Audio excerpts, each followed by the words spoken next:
right, welcome to Meet the Expert. I am Cassandra Hesseltine. I'm the film commissioner for Humboldt and Del Norte counties, and I am super excited to interview you. Will you please introduce yourself and tell us what you do in the movie industry? Sure.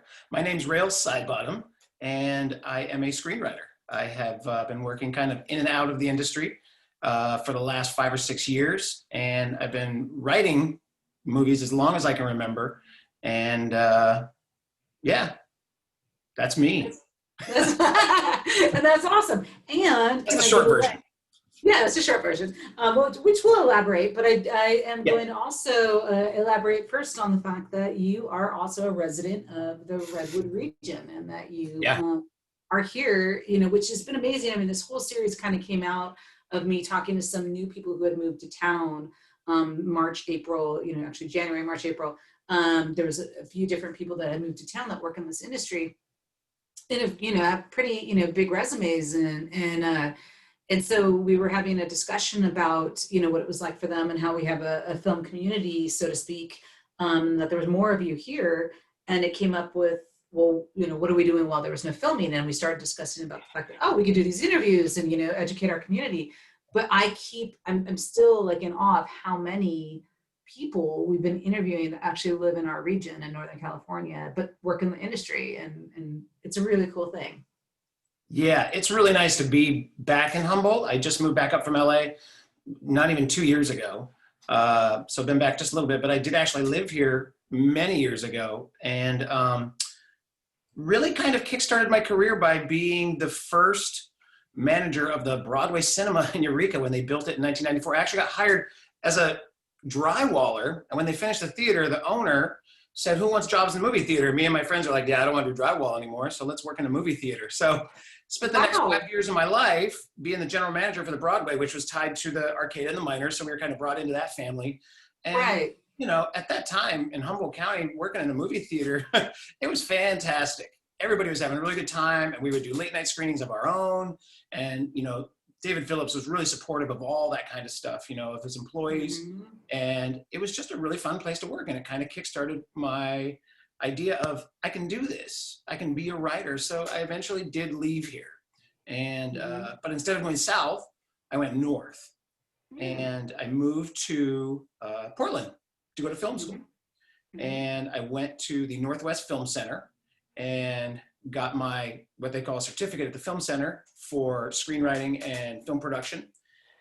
And from there, just started making films and started working on other people's films, started writing my own films, started really looking at it as a career and knowing that this is actually what I really, really, really want to do with my life, which is a little bit later than some people. I was almost 30 when I started that.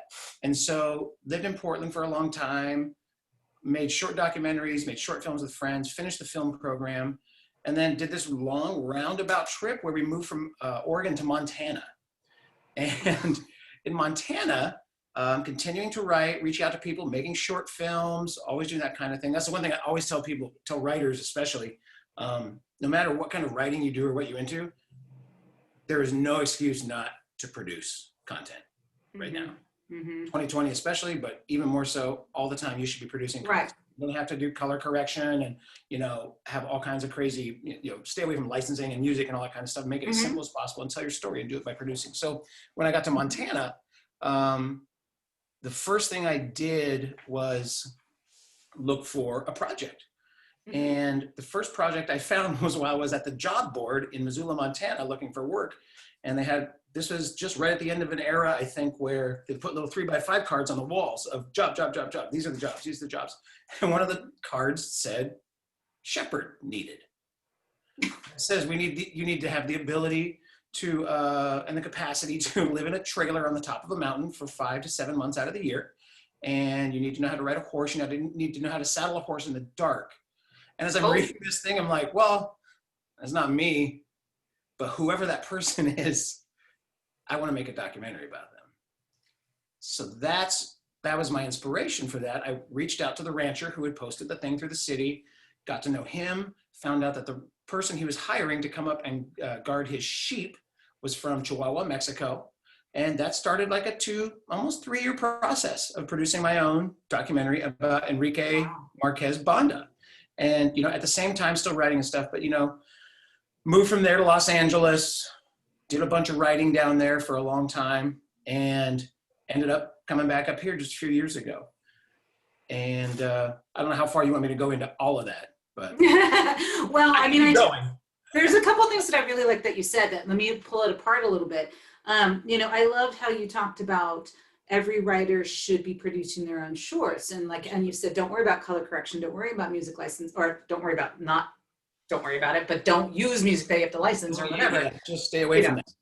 Yeah, but what I love about it, and maybe for those who are watching may not understand the what you're inferring there, but basically is it's like your own workshop. You're working it out. You're seeing how it lays out, how it plays, how does it read then on the screen is what I'm taking from that, of what you're saying. And then that only would make you a better writer to go, wow, I didn't show how you got from A to B, or I talked too much how you got from A to B, or how we got that transition. I'm guessing that's what you meant by why you would. Oh, absolutely, yeah. And when you get to Los Angeles, everybody confirms this, whether you're doing comedy or whether you're doing drama, whatever it is. Produce content and produce short content, because the people you're trying to get connected with and have communications with are so busy. Right. And they want new people. They want new writers. They want new creators. They want original ideas, and they will invest in that. But for you to get to them is incredibly challenging. Today, there are so many film schools that filter so many people into Los Angeles on any given day. And it's extremely challenging, but it's not impossible. I mean, I started after I was almost 40, moving to Los Angeles. It's a challenging thing.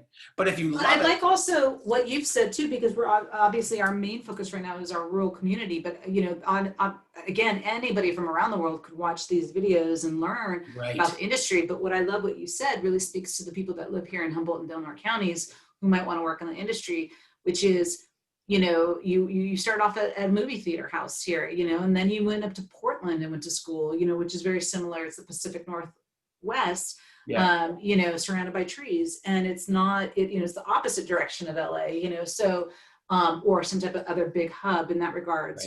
Portland does have a good movie scene, but that being said, and then you went to Montana, and then you did these, what sometimes would say, oh, the backwards way, or an alternative way, a different way.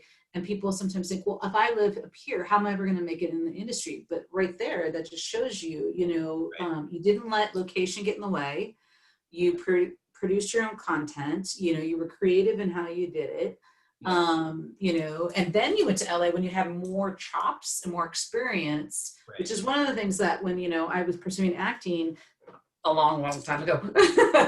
I remember. We were in play last year. Yeah, exactly. But when I that's true.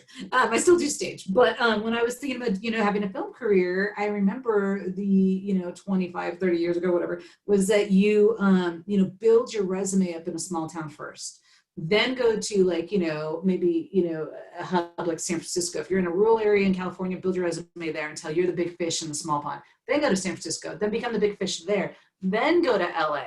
That because you're competing with everybody else, like you said, being brought in, who all have the same dream, thousands upon thousands upon thousands, who, a lot have either experience in unions and then others who have none. And so, great, you're beautiful and are gifted and talented, sure. But what does your resume reflect and your experience that you've had? And a resume reflects how passionate I think you are about your work. You know what I mean? Some people try to strive to create content just because they want to create content, and they maybe have this idea that maybe that's what they want to be.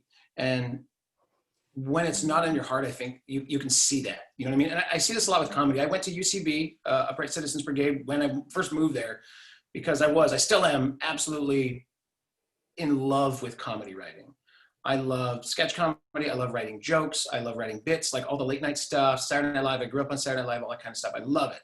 And so I went to UCB, and that's one of the great things. Once you get to Los Angeles, if you built your resume and you've given yourself some chops, you know how to interact with people, you know how to produce at least a little bit, you know the basics. You can have the dialogue with people, you can have the language.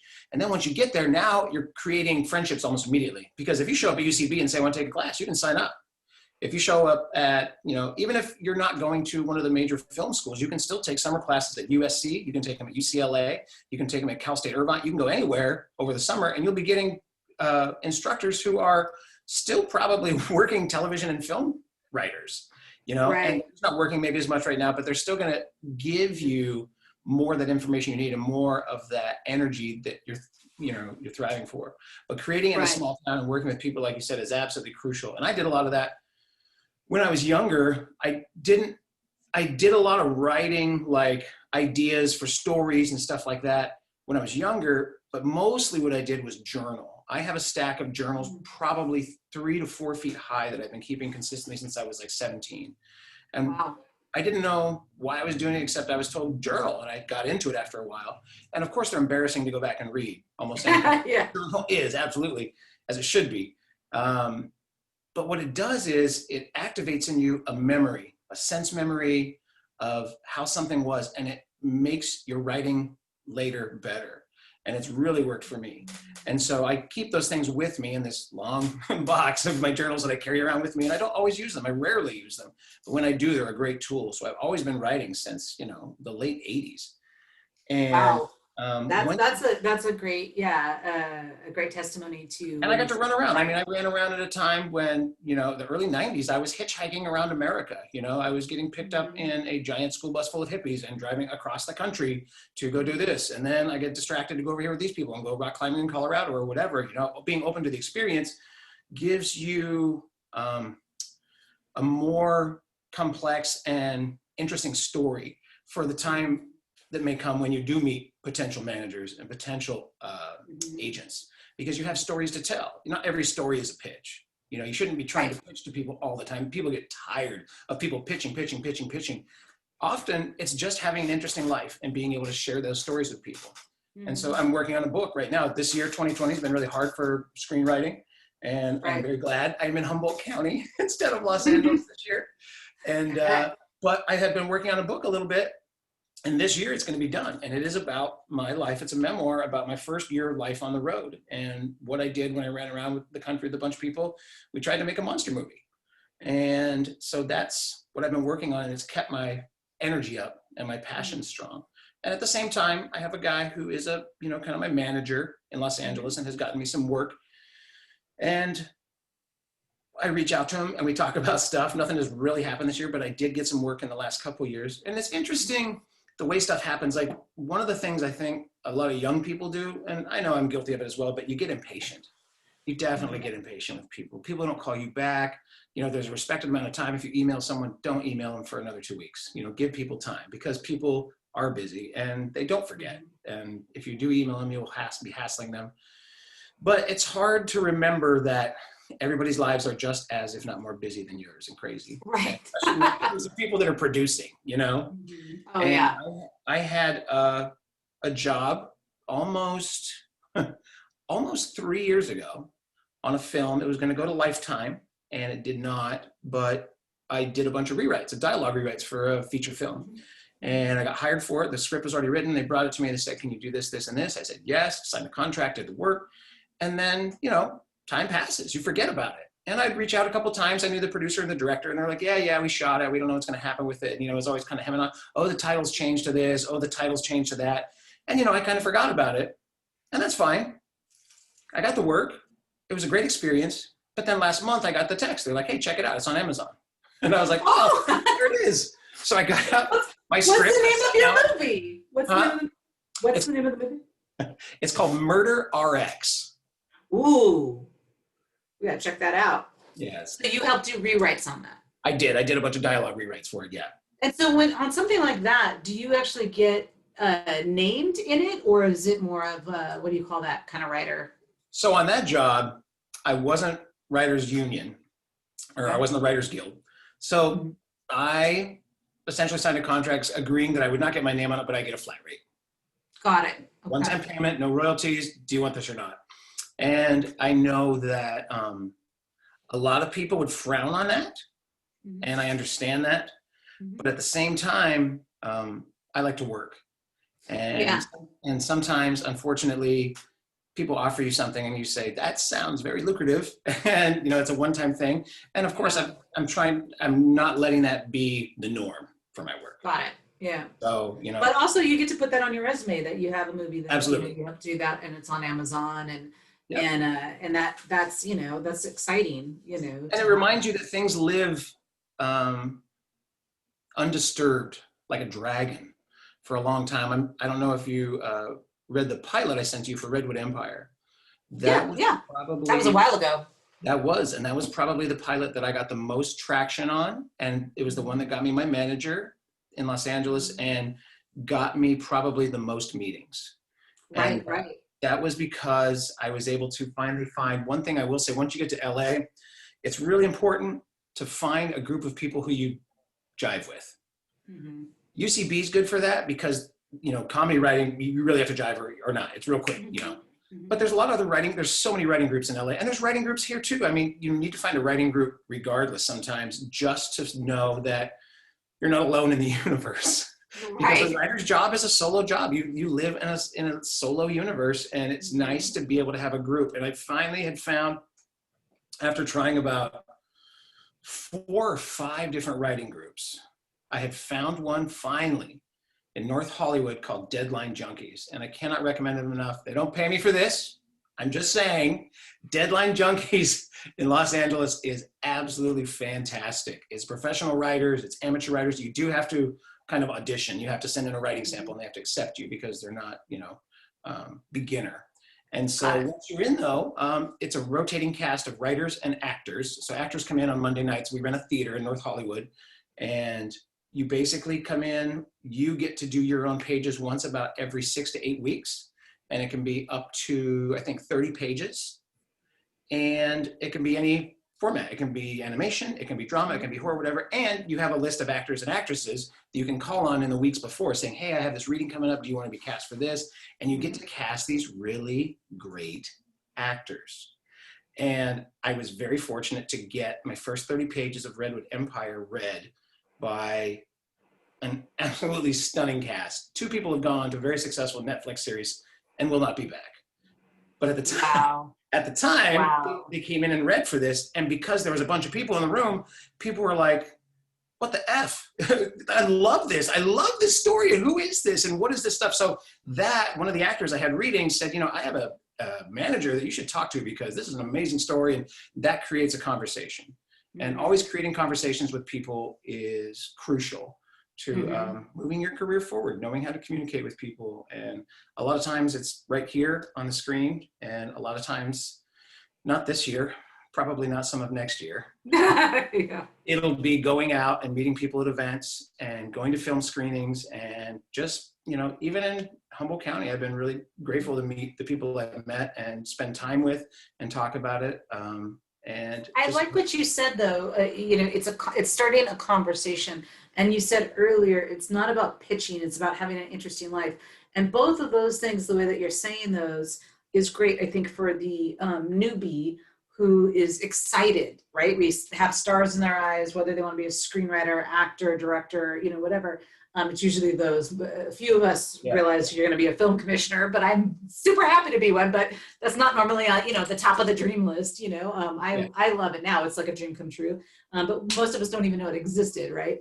But I think that the way that you're putting the relationships is really well said, because a lot of people, it is about those connections and making real honest connections, because the person who's a newbie, stars in their eyes, if they don't know that and they're so excited, they do make the faux pas of pitching themselves too hard to somebody when they meet them, or using somebody and meeting them and getting so excited but not developing a genuine friendship or even just, you know, working relationship, where it's a conversation, like you said, versus like, oh my God, I've met this person and they're going to make me a star, you know?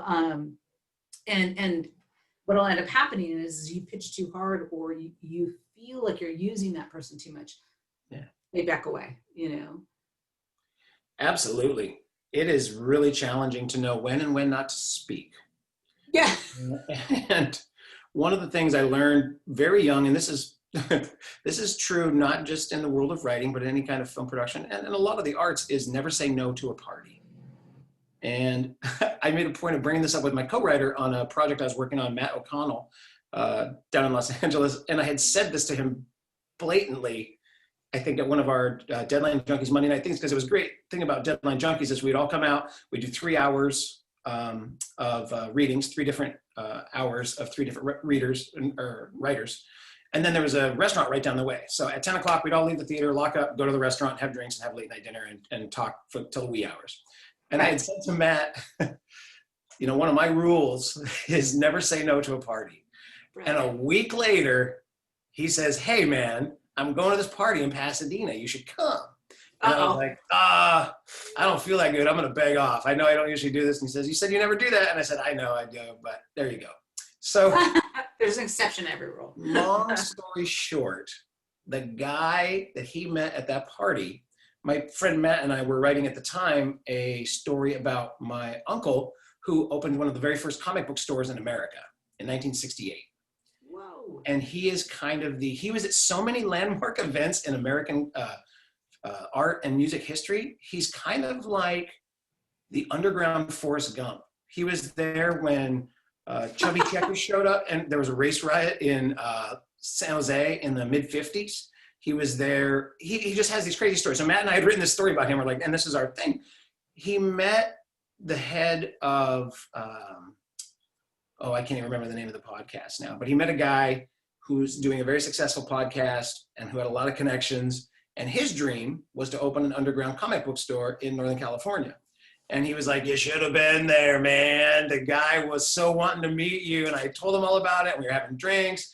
And I actually tried to call you. And I looked at my phone. He tried to call me like at 11:30 at night. And I was like, no. That's okay. I met the guy. We ended up talking a whole bunch. And it worked out great. And that actually led into a couple other things that happened. I ended up getting some writing jobs for Film Threat magazine. I did 4 or 5 pieces for them last year. So kind of occasional writer for that magazine. And, you know, those things all snowball into different things if you show up. Right. And that makes sense. it's hard. Yeah. It's hard for people that don't like to go to parties. It's very tough. Yes. You know people, you know what I mean? There's people who are not comfortable in parties and they're extremely talented. And you know, you have to be like, just this one, we're gonna go to the one party. What you do want to avoid is kind of the industry funded meet and greets. Right. Those are super tough. It's at a bar in Burbank and they say this producer's going to be there and this showrunner's going to be there and this guy's going to be there, and you get there and me and a couple of my friends get there and we look at the bar. There's like 8,000 people in this bar that holds like 300 people and everyone's trying to talk to those 3 people. Right. Like, this is like a comedy sketch just walking in here. There's no. You should write about that. That's what you should write about. I feel like they are so annoyed and I haven't even seen what they look like yet. Somewhere in here there are 3 annoyed people. They're like, I never should have said yes. And awesome. Those kinds of things are challenging, and there is a lot of them, and there's good ones and there's bad ones. And you know, the trick is really like whether you're in Los Angeles or whether you're in Humboldt County is knowing you know, when to go out and when not to go out. Well, you know, screenwriters are notoriously, I mean, I'm sure it's not entirely true, but I would think normally writers are a lot of times introverts. You know, they're used to, like you said, being home and alone. I wouldn't necessarily say you're an introvert. I'm not. But the, you know, the stereotype is a writer as an introvert. So a party is not necessarily introvert's dream. Yeah. So I hear you on that one. So besides going to never say no to a party, what other recommendations do you have for anyone who wants to pursue a path in screenwriting? You know, what kind of training or aptitude do you think that person needs? Well, there's a couple really kind of surefire ways to go. And the best is, you know, if you have a chance, I know they're expensive, but there's just a handful of those film programs around the country that are absolutely worth their money, especially if you're willing to put in the time and you're willing to put in the work. And you can't stop talking about movies if you're that person, if you're the person that knows the name of all the actors and the name of the directors, and you know that producer also produced this and that, and you realize you're wired for it. Those kinds of things are absolutely great investment because you're not going to fail. You're going to keep doing it, and years may go by where you don't get any work and you don't make those things happen. But if you're wired like that and it's in your DNA, it will. And those are not the routes I took. I know people who did and who are successful and did do that. similarly, the best way is just to keep writing. Watch as many shows as you can. Don't try and follow what's popular. Find what you love about storytelling in general, in your heart, and figure out what that is, and find a way to clearly present how you feel about that kind of thing on paper. Mm-hmm. And if you can do that, and you can clearly make to a reader or to an actor how you feel about something, they will absolutely get it. And they will want to be with you for that ride because they absolutely identify with it. And I found that to be true with Redwood Empire. And, you know, being in a writing group, you get to present these things to actors and writers. And if you can do that and you can find a way to clearly present those things to people, there will always be people willing to join you on that journey. And, you know, I didn't spend a ton of time in Los Angeles. And like I said, I went there when I was older, and I definitely felt like the deck was stacked against me. Mm-hmm. But I followed some of those rules, and I just kept my nose to the grindstone, and lo and behold, it happens. And it doesn't happen sometimes for a long time, and you do feel like you're just sitting there writing. And people make the joke about the offices in Los Angeles that are stacked floor to ceiling with scripts that people hasn't read. That's real. That is absolutely real. Don't worry about that. Don't get distracted by the hype. Don't get distracted by the negative thoughts and the negative stuff about how it's more challenging to get into Harvard and all these things. There's a lot of statistics that support that. It doesn't matter. What matters is you want to tell stories, and you want to be a part of the world of storytellers, and you want to do it in the best possible way. Maybe, you know, a lot of people I know that came into the industry and went through it ended up going a different way. They were still writers, but maybe they've moved on to books, or maybe they moved on to some other type of social media and technology. It's important to really know who you are. And when you're young, that's not always possible. It's really not possible. So I would just recommend to people to just try and write as much as you humanly can. Find a couple of the basic screenwriting template, television, you know, writing template books, and use those. Watch the shows you like, and find ways to tell stories that resonate with you deeper than anything else. And put those out. There's film festivals and there's screenwriting contests, and there's a handful. If you research it, you'll find there's about 10 or 12 that are really worth the money. And it's great to get gratitude from other festivals, no matter what. If you're a finalist or you're a winner in some little festival, it still feels good. But the fees for those can really rack up fast. And I would recommend, instead of submitting your stuff to, you know, 80 different screenwriting festivals a year, buy a good camera and make friends with actors and create content. Right. And then, like you said, that you're learning from it. You know, I really like that. Constantly, yeah. Yeah. What, you know, do you have any stories, like epic stories of like times where it was very successful? I mean, you kind of already told us one, actually, was Redwood Empire, and having the actors read it. But do you have any then maybe ones that maybe didn't go so well, or things that, you know, stories of learning, learning experience that you've been able to apply then later? Yeah. You know, there's things you realize that as you're writing, you're like, the world is going to be on fire for this. People want to see the story. It checks this box. It checks, you know, you're seeing it ahead. You're seeing it in a bigger picture.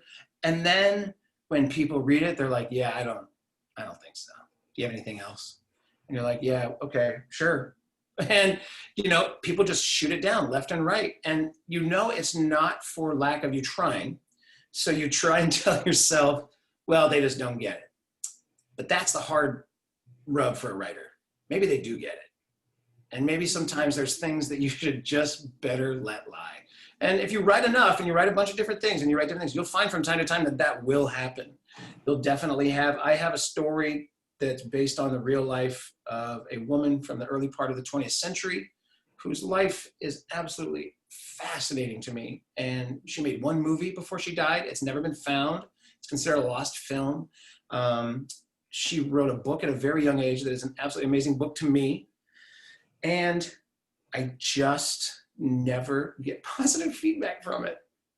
And people look at it and they'll be like, yeah, that's cool. All right, let's look at this. And, you know, it hurts. It hurts because you're like, I know, if I just got Shia LaBeouf and Dakota Johnson, and I just you can picture it all in your head, and like, you just got to let those things go sometimes. And it doesn't mean forget about it. It just reminds you that when someone's saying no, they mean no. And it doesn't mean no, and it doesn't mean no forever.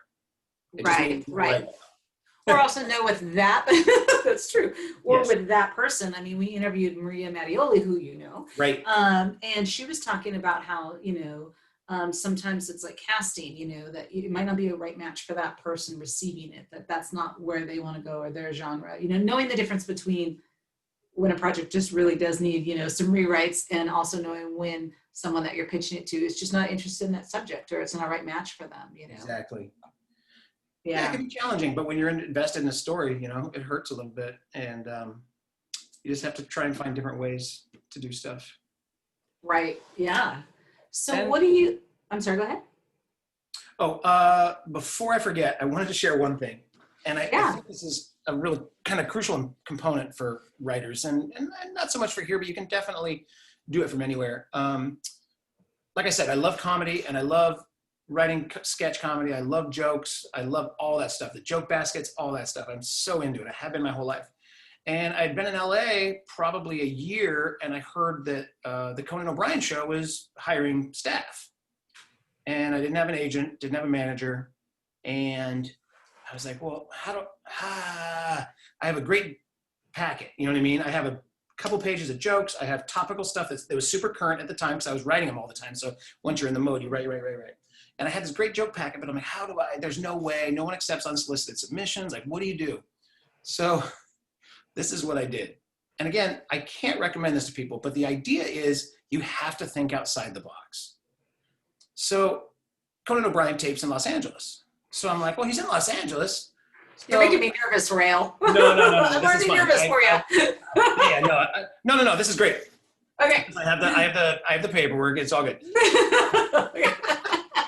So I'm like, what can I do? And I was like, how about if I fill out my joke packet, fold it up real nice, put it in an envelope, seal it up, make it look kind of handwritten, put some stamps on it, and then drive over it like it's been driven over by a car, like it got lost, and then go see Conan O'Brien, because you can get free tickets.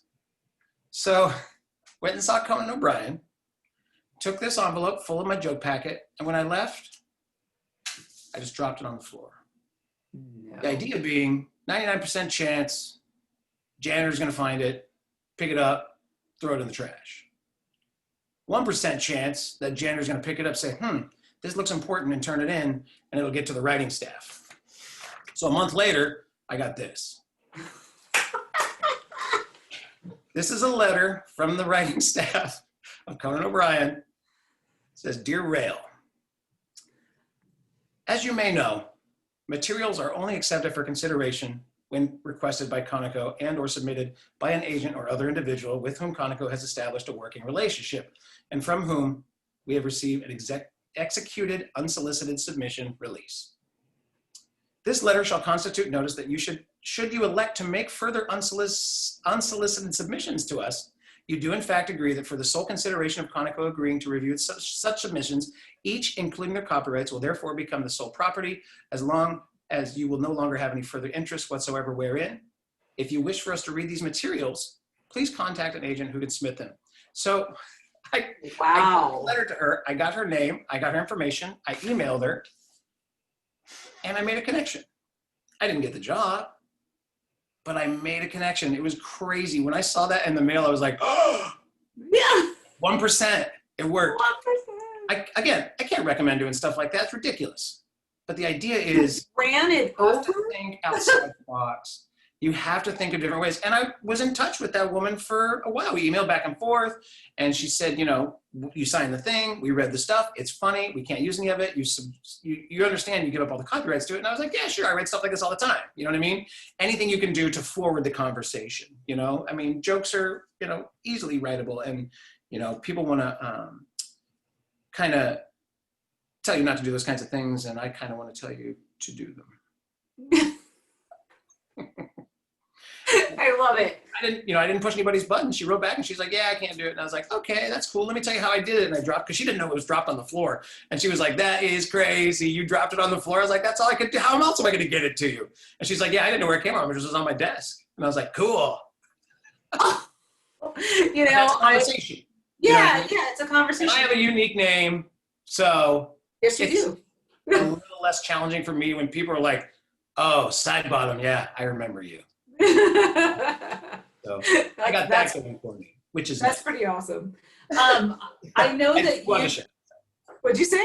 I just wanted to share that. Sorry. Oh, it was a great story actually, because we interviewed a friend of mine, Curtis Bedford, and he did not tell the story of how he had something similar. He's an actor, and down in LA, and when he was trying to get an agent, he's also, his day job is he's a contractor, but he's been on all kinds of movies now and TV shows and commercials and things, and he was like, how do I get my headshot in? And same thing, right? Script, everybody has 1,000 scripts, unsolicited headshots, whatever. How do you get all of that in? He had the same parallel problem as you.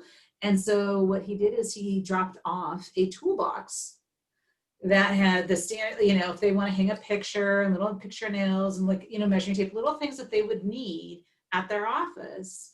And his headshot was down in the bottom underneath it with his resume on it. And it works, it works. It works. Got some phone calls and things, and people. Because writers love smart people. Writers love people doing crazy stuff. I mean, the old joke, I'm not going to tell the old writer's joke. But anyway, the point being is writers love to be surprised and writers love to be impressed. And anything you can do to forward that conversation in whatever way you can. Don't be derivative.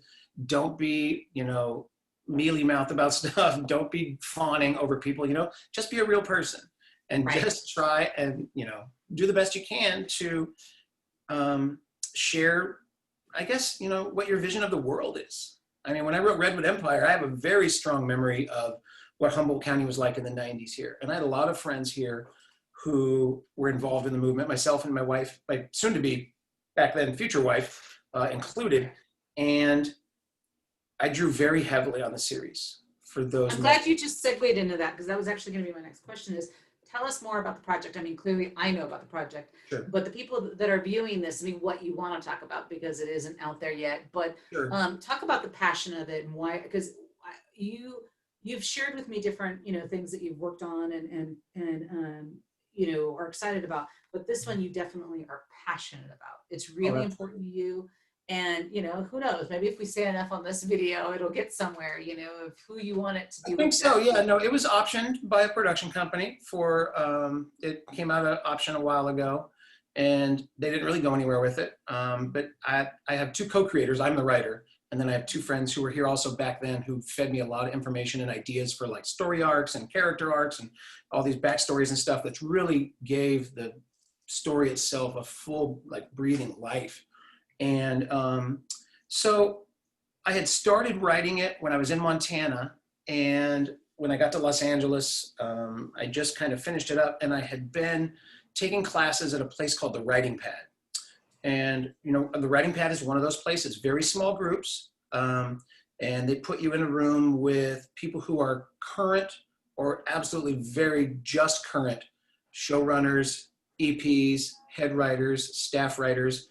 And depending on what group you sign up with, you can, take all kinds of classes at Writing Pad. And I was able to get in a great class with Pat Charles, who is now I believe he's the showrunner of Black Lightning, but he worked on Bones for years. He worked on Sons of Anarchy for years. He's really got his foot in the game, and he's a great instructor. And I came to him, the important thing I think when you take classes like that is come with something.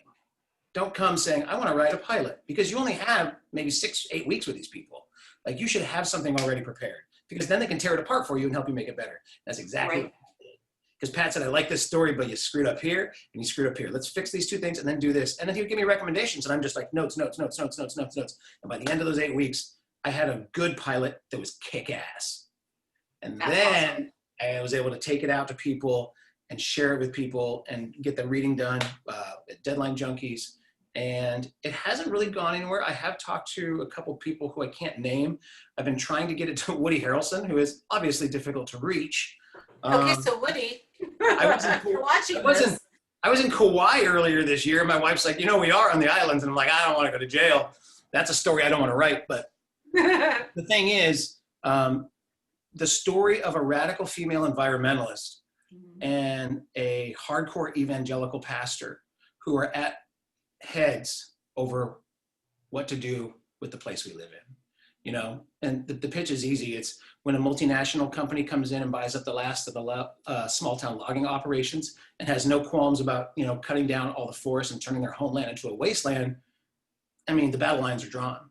And so you have, you know, radical environmentalism, you have very strong family values, you have Christianity, you have paganism, you have the occult. The whole story plays out as one giant tarot card reading.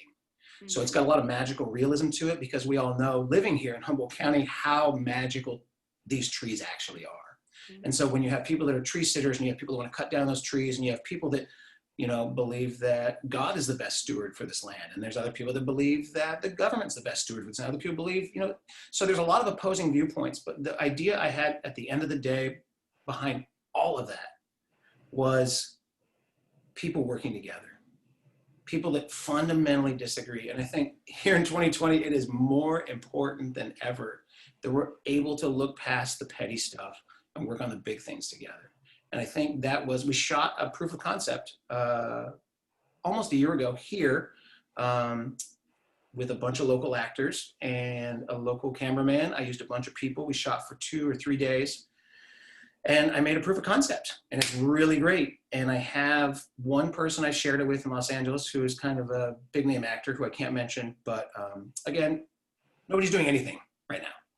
Right, right. So it comes back to it's not no forever, it's just no right now. Right, right. And it's hard to be patient when you're super passionate about stuff. You know, I haven't looked at it in a couple of months because I've been working on this book, and it's like, I think about it, I'm like, oh, I haven't done anything. Sometimes you can't do anything, you know? And so it's a project I am extremely passionate about. And I think bringing a story like Redwood Empire to be produced in Humboldt County obviously would be just manna from heaven. It would be fantastic. So many people get the experience. Obviously, you'd have a lot of people coming from out of the area, but the idea is to have a lot of people in the area as well. You know, I love the story so much. And the fight between loggers and environmentalists was, to me, never something that I thought couldn't be overcome with honest dialogue. And that's kind of at what the heart of the story is. It's about working together with people who you absolutely disagree with on things.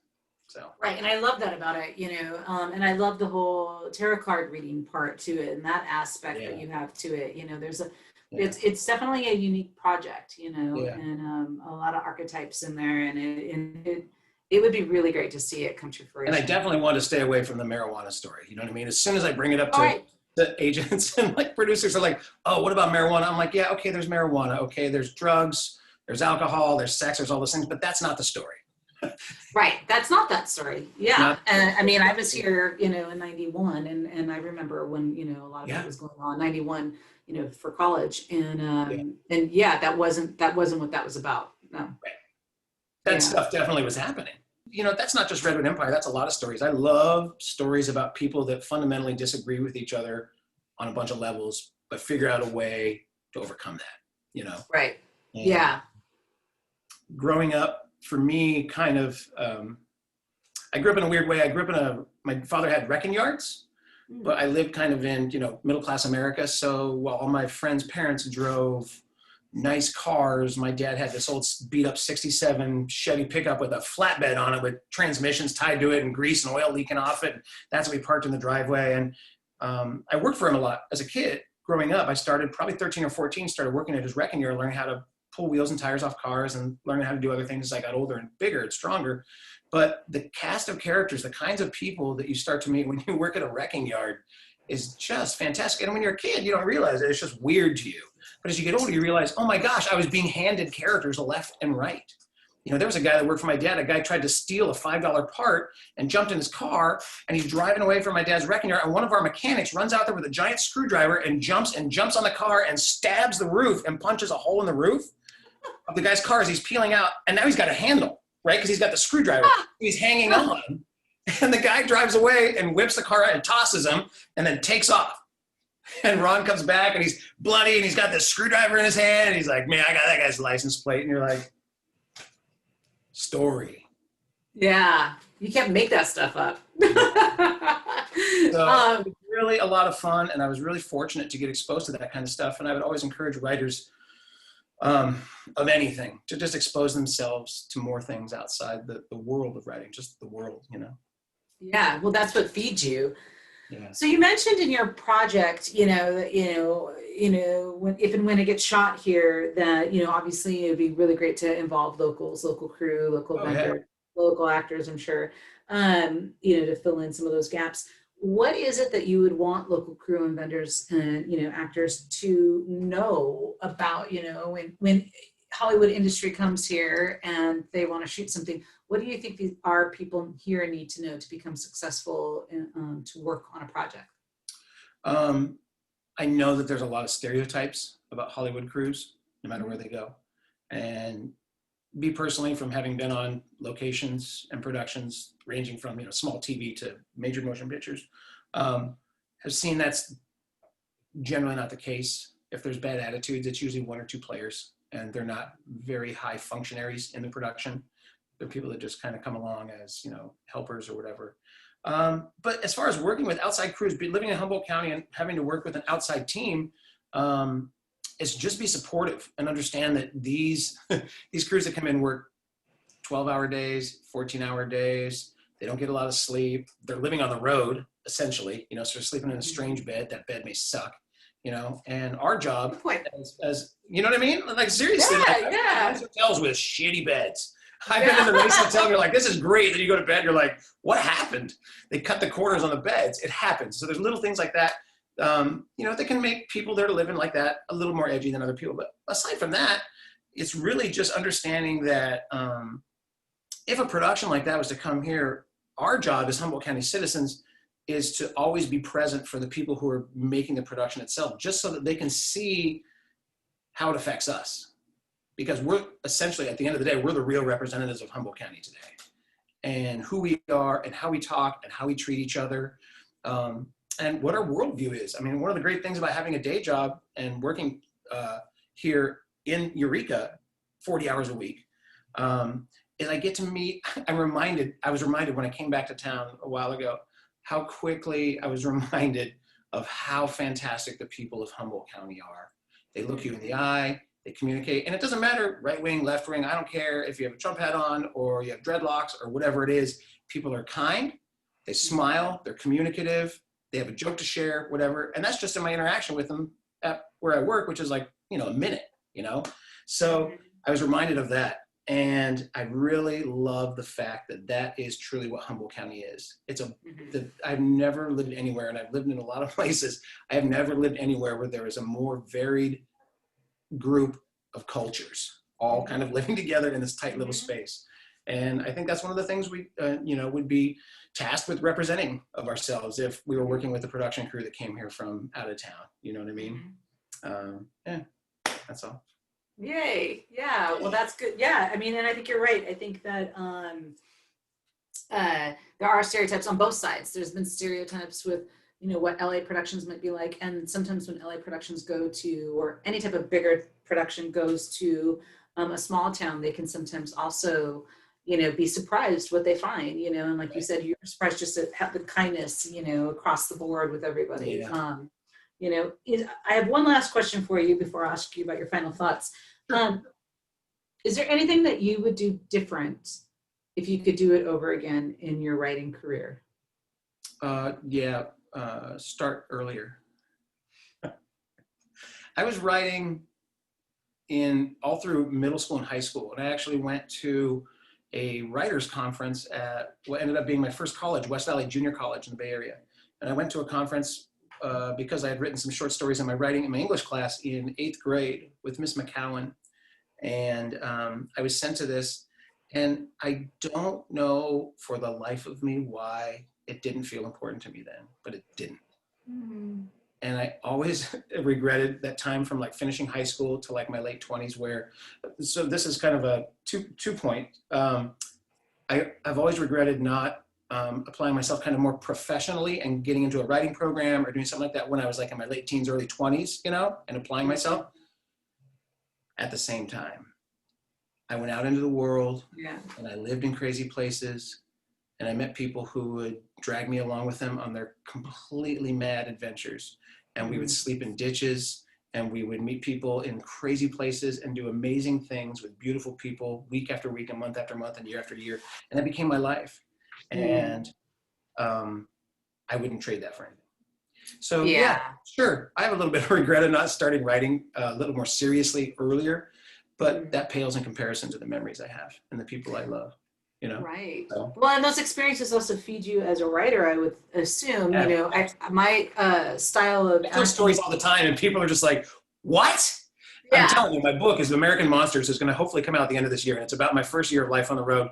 Pick it up. I don't know where it's going to be. Publishers can't get it together. But my editor and I are done with it pretty much, and he and I are very excited about it. And yeah, it's one of those stories. It is one of those stories, because I remember when I first met you and you told me about it. I remember thinking, "What? What a crazy time in your life." And but like, so my style of acting is Stella Adler, and she was all about if you didn't know, if you didn't have that experience, then obviously you have to make it up or learn about it. But her thing was, when you're not acting and you're taking time off from that, explore, observe, watch life out there, because that's what you're going to draw on when you have an experience what your character is going through. You're going to recall what you've seen and observed. And so that's kind of like what you're talking about, because I'm sure you're a better writer for those years that you went on all those adventures. I mean, because you could write about these adventures now that were so surreal, or maybe you didn't even know could happen, but since you experienced them, your writing, I'm sure, is 10 times better for it. Absolutely. Yeah, no, I can't embrace what you just talked about enough, going out into the world and doing things. I am not an introvert, obviously, but I definitely understand the need to kind of have that balance in your life, where there needs to be these really big kind of wild experiences metered by quiet solitude, and get to work and write 8 hours a day. I wrote 5 hours this morning. I started at 4 o'clock and I was done. And then I went and did some beekeeping, and then I came back home and I took a nap. And then I did a little bit more writing, and here we are. But this is my day off. Okay, I was going to get to do my things on my day off. I get to do beekeeping and writing. So that's amazing.